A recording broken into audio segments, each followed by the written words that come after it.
really see anything that can really stop this kind of composition. Yeah. It doesn't look like, I mean, the standard choice would just be the Belleric in Rome. He has been pretty dominant so far, I will say, as a hero today. Won most of his games, although did lose that last one that it was stolen away on the side of Aurora Gaming by Team Liquid. It wouldn't even be too crazy to go Gato Kacha, I'd say, as well, but they go for the chip. Whoa. All right. Adding to the unique hero pool seen so far. I think they had it 2 or 3. Yeah, what the heck? All right, we're just seeing surprises. The Granger, I get. You're playing strong side. The chip here is like, it's great, but it will always be dictated by your first ult. If your first ult goes bad, that's GG. Yeah, and also the question is, which one's going to hold the Piercer for ONIC? Yeah, usually you don't want to see 2 Piercer holders together. I think they're just confident enough to just plop it onto the Hirara, and then the Granger's just going to be peppering everyone from afar anyway. You have some strong frontliners with very decent damage, so they have a good damage spread. All right, let's see if Entity7 can play the map here, because team fighting might be difficult. All right, 92% of you think ONIC is going to take this one over Entity7. Still think so after the draft? We'll find out who was right as we head over to our casters to kick off Game 1 of our 3rd series of the day. This 3rd series is going to be real interesting. Looking at the way this draft is going to play out, it feels like there's answers on both sides. The real question and the real test is when they hit the Land of Dawn. First interaction, how are they going to play this out nicely? Because the way that I see it, Chip has already figured out the starting point of the enemy jungler. The same can be said for ONIC's side and Entity7. Like Mirko said, it's that first portal that's going to make the difference. Yeah, the Chip is in a... it's just in a weird place right now, I feel like. I almost thought they'd just go with the Belleric. That's not the case, but, you know, whoa, already taking a lot of damage early on. Oh, the flicker used from Sans. First blood already going to ONIC to start things off. Oh man, that was a mistake for sure. Again, they're just forgetting that Eudora, especially with Superconductor, has reduced Fork Lightning cooldowns, especially when it is empowered here by the same marked target. However, same problems are still going to last. At least Shin didn't lose too much in his lane, but the rest of them, right? Now they have the information. Kyrie is having the time of his life stealing away camps. Yeah, this is something that they can continue to do. Going back on the chip pick, we'll have to see if they can utilize this. The shortcuts, the portals, like you mentioned. Again, you don't see them picked up too often. It's him and usually the Luo Yi that can play that macro level kind of style of gameplay. And Chip, if utilized correctly, can do a whole lot here. But with a Marcel in this setup in the mid lane, that's what they're going to go for anyway. Sans, there's some revenge. Bagwin also able to get a kill now for himself. So, hey, good for Entity7 to get things going. Really good. And more importantly, this is the fact that Ironbush understands that, hey, despite not being level 4, it doesn't mean that I can't actually kill you in the lane if I catch you off guard. Especially since Sans very visibly used this flicker in the lane. Now, Kelra kind of out of the fight for now, but he wasn't going to participate in the upcoming turtle anyways. Yeah, this is one of the things, too. The Granger only picked a couple times so far, you know, and this is going to the hands of Kelra. Obviously, very comfortable on this hero, can make it work, but, you know, I think that's the main thing, too. You know, the decision between who gets the Sky Piercer, most likely, as the panel mentioned, Hirara here, you know, you got to protect still Kelra on the Granger. He's got the range to work with, and yeah, I kind of agreed, maybe a little bit stronger of an audio attacker here, where he's got to rely on the Rhapsody shots, but it's all about positioning, and we've seen it before from Kelra. First turtle up, though, that's already going to get started down. RWM dropped down, Loot B gone, and now Akashi going to get shredded through here, so a bit of a trade. Turtle still up, Keyboy almost level 4, will have that golden hour available now. They can play around this Sans, going forward with the flicker. There's the damage we were looking for again, as Kyrie picks up a kill for himself. Great coordination from the mid trio here. Great showing, and more importantly, they understand that Bagwin, he's about to get level 4, so there's no point risking it, even though Kyrie does have a level lead on to hide on Bush. At this stage of the game, right, we're thinking about lane advantages, and from top side, we're probably not going to see much go on. It's a sandbag on that side. Kelra, he's got to be really careful. As long as that flicker is down, if he pushes himself too far forward, if Doom gets a Zaman Force directly on top of him, he can kill him in that lane, so he's got to be careful for that. What I want to see from Entity7 here is just playing around their strengths, which is really, you know, real-world manipulation. We've seen this so much with the Eve pickups. Kyrie sees, he's like, hide on Bush, I see you in that bush, I'm going to go for this anyway. A lot of damage coming through. Alley-ooping it over to Sans as he's able to cap off the kill. Get out of my jungle, says Kyrie. Yeah, the problem is that once you see the stun be thrown out, he has no way to kind of, you know, close the get out with any iframes at that point. Kelra now getting an early Sky Piercer is great. The question is whether or not he's going to be able to participate in the very first fight here. Because so far, Sans has kind of given the layup over to Kyrie. At some point, it's got to go over to Kelra. Yeah, eventually, but the strengths, man, and this is why the Eudora is so just a top priority pick right now. You're seeing it in action in the early game to be able to set things up in this manner and also kind of supplement a jungler like the Hirara in the hands of Kyrie is something that you can make work so well from the early game all the way to the late game. And now this turtle finally going to be started up here. It's been delayed pretty much out. They're going to go for another kill. Akashi once again shredded through. A golden hour is going to drop down. Now Kelra's a part of the fight. He wants to get the stacks he's looking for. Doom's got to defensively Zaman force out. There's another kill for ONIC. And they'll finally make their way for this turtle here. Shin's got no option but to back off. There is a push in the mid though, at least for something for Entity7. How much damage did he actually get onto that mid-tier 1? No, just the plating. The plating is good enough. That's still a little bit of money. He's going to lose a decent amount in his own jungle as Kelra decides, you know what? I ain't wasting no time whatsoever. Give me the gold on that top side before the shielding times out. You're seeing it right there, Gideon. That's just how scary that amount of damage can be, that a flicker is burned out from Shin. Just because, again, that snapshot, that interaction with the stun, and as they go into the jungle again, E7, no room to breathe, even on their own side, as Kelra will pick up another stack. There's just so much CC to deal with, and nobody can really stop Keyboy from what he's doing. He's able to run through every single member of the side of E7, and until we see a full commitment, there's just no point. And now they're losing mid-tier 1, which is a pivotal point in the map. Golden hour, drop down, Kelra lining up the shots, and it's right lined up for Shin, and out in the mid lane. Daytona's welcome into the team. They landed on through. Luffy's gone, but E7 looking to fight back down, running it for Sans. He's gonna have to burn the flicker. The re-engage comes through. Snapshots are there. Oh, Bagwin 1 HP. He'll get back to base. Could have been way worse for Entity7 there. Way worse, for sure. But man, let's look at the goal difference here, because somehow Kelra has been more effective in these team fights in comparison to Doom, who's been struggling again because of that golden hour. Let's let this replay one more time, right? Golden hour catches onto 2 members. They line up the shots perfectly, but by the time Akashi actually gets into the middle of this fight, they kind of don't have enough damage, right? You can see that Doom, unfortunately, tries to get this kill onto Keyboy, but they still have plenty of battle spells. So the innate impact that we see from ONIC is just too much to handle, and Doom ain't gonna waste a free Purify just to get out of a golden hour or walk around it. Yeah, for E7, they want to go ahead and start letting, Doom scale up. This is what we see with Harith, right? Eventually, you're able to do a whole lot with that Zaman Force. They just really haven't been able to have that upper hand fight against, this lineup that ONIC has. A big component to that, again, the golden hour. I'm surprised, Marcel, we haven't seen him pop up as much, especially back, wildcard and then even in MWI. And it's like, he's still so useful with that golden hour alone. But even Chip can do something similar. A little bit of stun here on Keyboy. This fight for this turtle, though, let's see if anyone's actually able to secure it. Hidon Bush will just now pick up that Sky Piercer, though. I'm not sure if that's even going to get any value this time around. Considering what's about to happen, Hidon Bush gets caught out just like that. I mean, these interceptions, they can't... Wait, hold on. Oh, they're just going for it. Another stack for Kelra. Akashi could be next. Infernal Pursuit, but there's a double now for this Granger for Kelra. Stacks on stacks, and that's going to be a turret. And just another objective. That's a huge miscommunication for the side of Entity7. ONIC now going to take full advantage of this as Kelra now leading the charge by himself with the rest of his team to say, you know what? We're going to take everything. What are you going to do? Chase us? Doom trying, but he's not going to catch up to Keyboy anytime soon. Yeah, you're not going to catch a Marcel like that, So, yeah, I don't know. That was clearly a mistake, a misstep there for E7 to be on that side, to lose their jungler, but the punishment also is just more turrets, more space. Even in that replay, it just happens so quickly, and then you get collapsed on. And if you line yourselves up like this for E7, you're trying to keep things from getting too worse.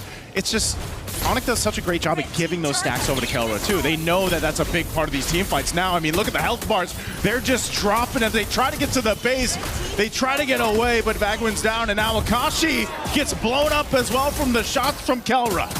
He didn't want to use his flicker either. Again, I feel like E7, they understand that their battle spells are like so key to their composition, but at the same time, they're not using it to save themselves. Now we have a 13-3 lead, a 5.7k lead at 8 minutes into the game, which is not, I'm not gonna lie, it's pretty devastating, on top of the fact that Kelra is almost max stacks at this stage of the game on his Sky Piercer. Yeah.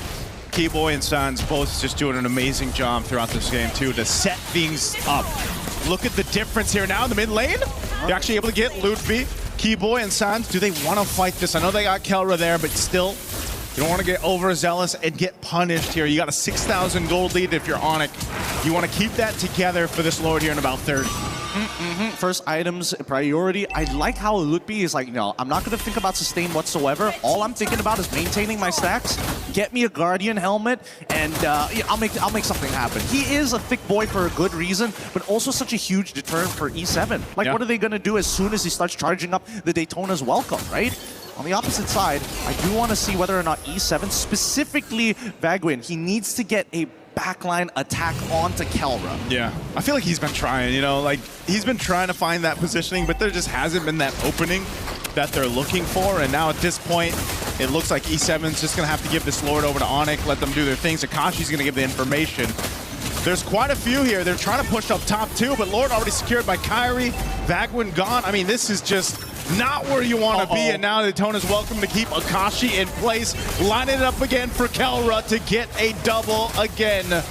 And E7, it's looking really dire here in game one. I think this game is almost over. ONIC is in a point where their snowball is a little too big, and they're purposely delaying Hide on Bush. He will not be able to get with the rest of his team, and now his death timer is staggered. Yep.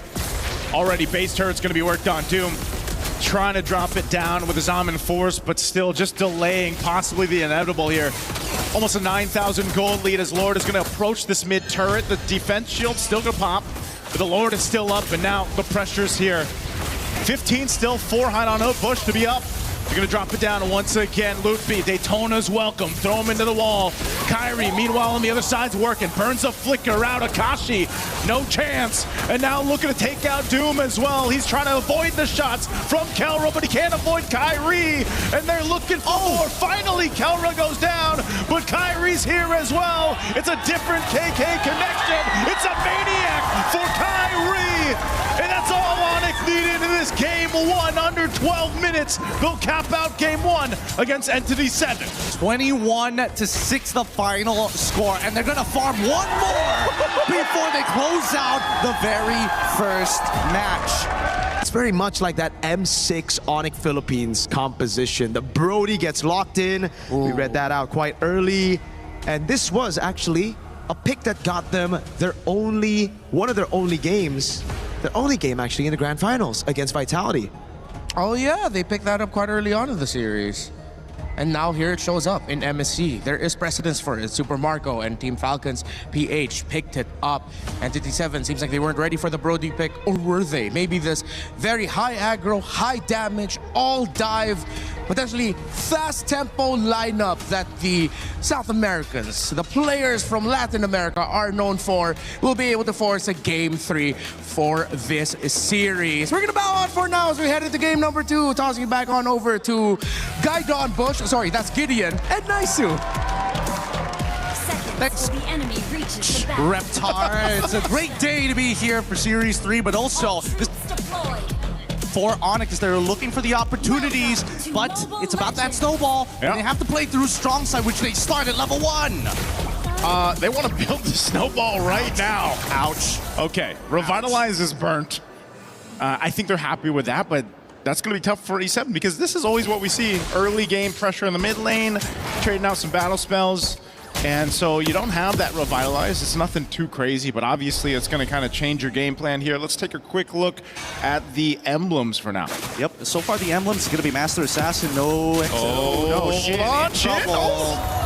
You don't get a chance. You got, it's one of those moments where it's just like, yeah, you already, the level 1 got messed up. Yeah. So you probably shouldn't be the one opening up the bush as well, or maybe using the Fork Lightning as a means to open, but the same can be said about Vagwin, right? You just gonna have to just open up the map somehow. Yep. Look at the control, the tempo already. Oh, the sidestep from Keyboy. Oh, look at the pressure, actually. Hide on Bush. Again, nowhere to go. Double for Keyboy, 3-0 on this Cho. That's a roam Cho, by the way. By the way, Kyrie is already level 4, like nearly before the minute even started. Like this is a ridiculous start for ONIC developing a 1.6k lead less than 2 minutes into this game. And what sucks about it is that Heidenbush has no camps to actually take. And then he goes up to the EXP. Guess what? No crab there. I gotta go invade. And Keyboy, he's sniffing it out.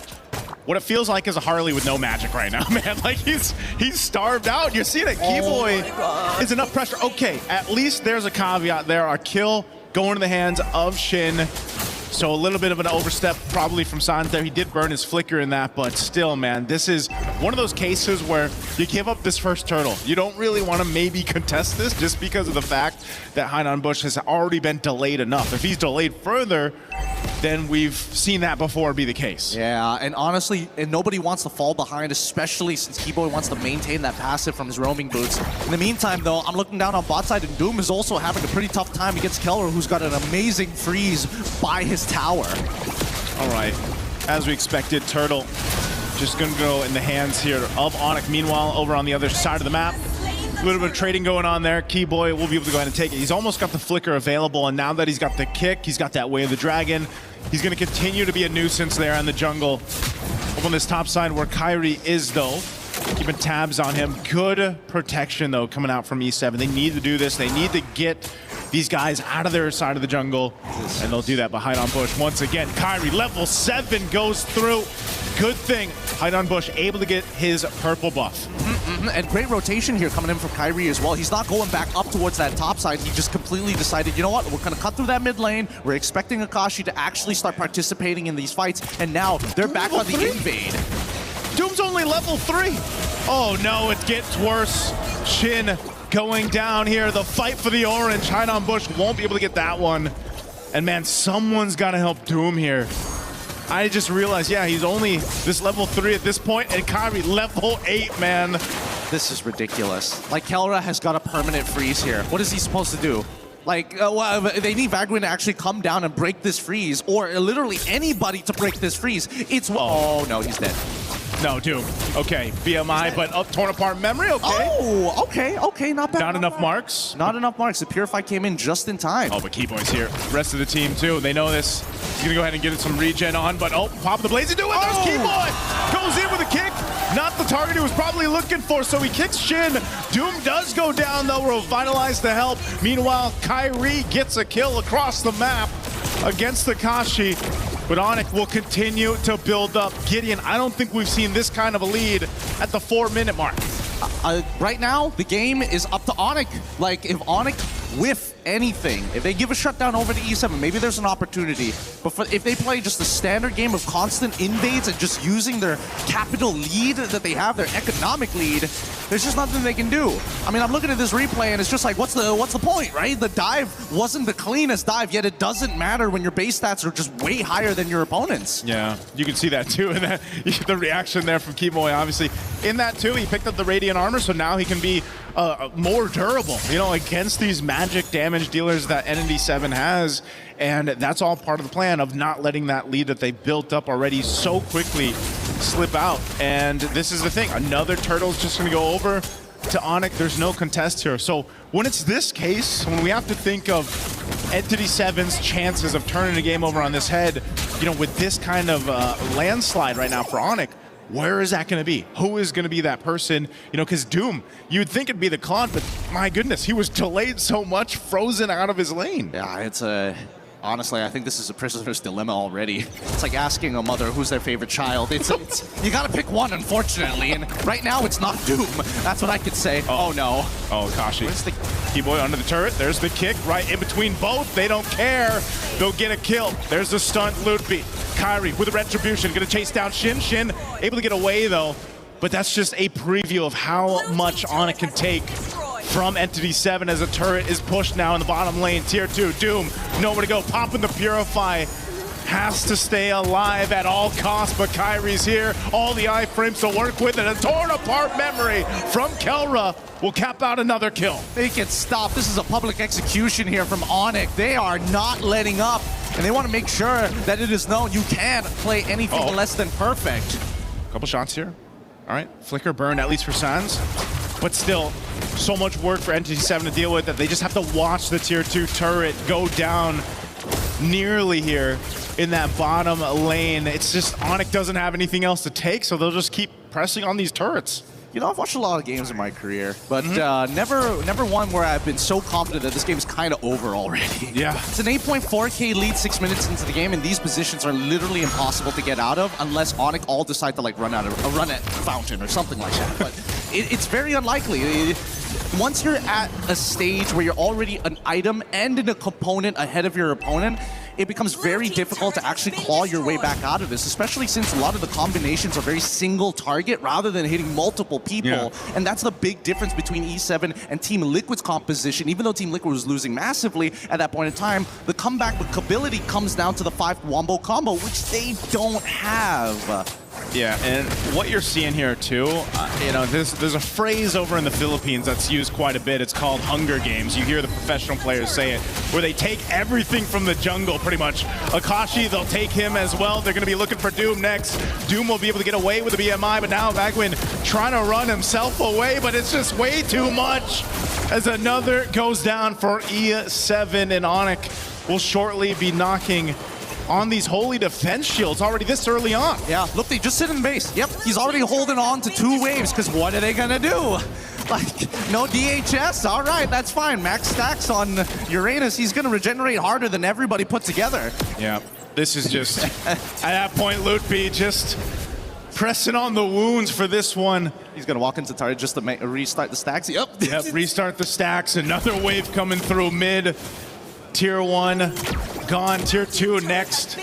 They still hold on to the shields, but Entity7, again, look at this, the glooms. A couple glooms bringing Doom down to a third of his health. Dude, Lutby, I hate, especially when you're playing Uranus at a high level. Just look at him. And you have such a lead, he just becomes like the solar system's behind here. Just a dirty little man. Look at him. What are you gonna do? Huh? He still has his ult. And then he punts on up and he does nothing. He's just literally face checking them. This is only possible when you're 13,000 gold ahead as a team. Bagwin desperately jumping in with the Avatar of the Guardian, but he's just gonna go to his death. Loopy still in the base. He hasn't moved at all. A flicker forward from Sans, trying to get the kill. Another defense shield popped, but look, Loopy still not moving from this. He's his own just bulwark for this team. He does burn the flicker. There you go. Finally, Entity7. They're done with the disrespect. I'm sure hoping that ONIC isn't trying to farm the numbers here, because it's looking very, very good so far. Oh, Calamity Reaper going on right on Bush. Kind of interesting what he's going for here. Wants to make sure that he has a little bit of true damage on top of everything else, but I think right now he kind of needs some sustain. Not to mention that Kelra has been playing literally pixel perfect as well, making sure that he isn't missing a beat. Catching up and cleaning out the majority of these kills, but now that we're coming into the 9th minute of the game, ONIC, this is it, right? No holy shielding on every single side of Entity7's base. They're going to be able to get this. Zipper, could you pull up the items just in case? I don't want to be wrong about this, but I think that Doom should be like an item and a half. Yeah.